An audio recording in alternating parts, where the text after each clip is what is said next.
is Christine Agostinelli, and I grew up in a Christian home doing all of the things you would expect a little Christian girl to do. I went to Sunday school and youth group and vacation Bible school from the time I was little, really all the way up through high school and even into college. So then shortly after college, my husband and I got married, and everything was great. We were fresh out of college and just ready to start our lives together. And so shortly after getting married, we decided, we wanted to start trying for a family, and we wanted to have a baby. And we were praying about it and really just trusting the Lord for His timing. And it was just taking way longer than what we would have thought. And so I just had no way of processing that kind of pain, and you're just doing all of the right stuff, and all of the Christians in our life, it seemed like were telling us the same thing, like, well, you need to pray about it, and you need to trust God, and even if it's confusing, just trust God and pray and trust God. And it's like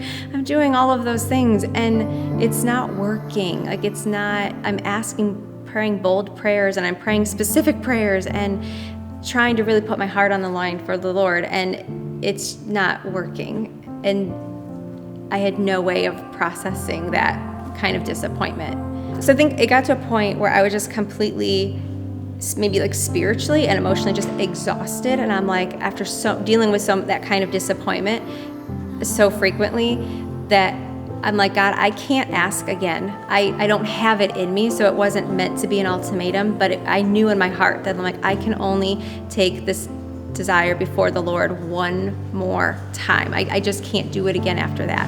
And so I asked one more time and just laid it all before the Lord, and He said no, and it still ended in disappointment. And so that was like the final straw, so that I said, I'm done with my faith. And so at first it felt great. It felt wonderful to like walk away from it all and live my own life as a non-Christian, and it seemed like everything was going to be great. But then that wore off after just a short time, and I was left in a dark, miserable, horrible place, like no hope, no light. And that took a while to work through that, until my heart started softening a little to thinking that maybe I'm missing God, and maybe I want to try to see. My heart was open for the first time to maybe inviting God back into my life and trying it again in a better way.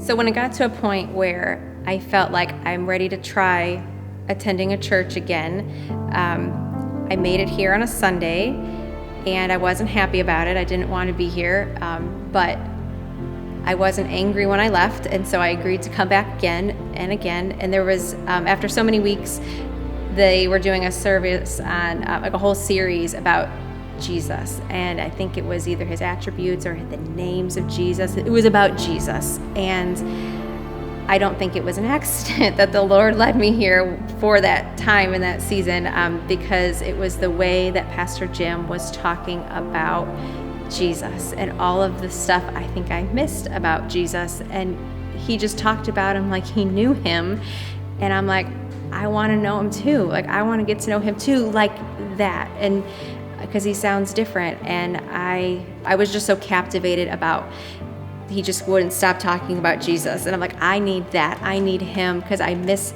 Him, and I need Him back in my life again. I've gotten to know Jesus in just a deeper and more real way this time around, because I can go to Him with these hurts and these pains and these things that I don't understand, and know that He's right there to help me understand. And it's not so academic. It's not so here's the right answer. It's more of just working on my heart, so my heart sees Him for who He is, maybe not just my head.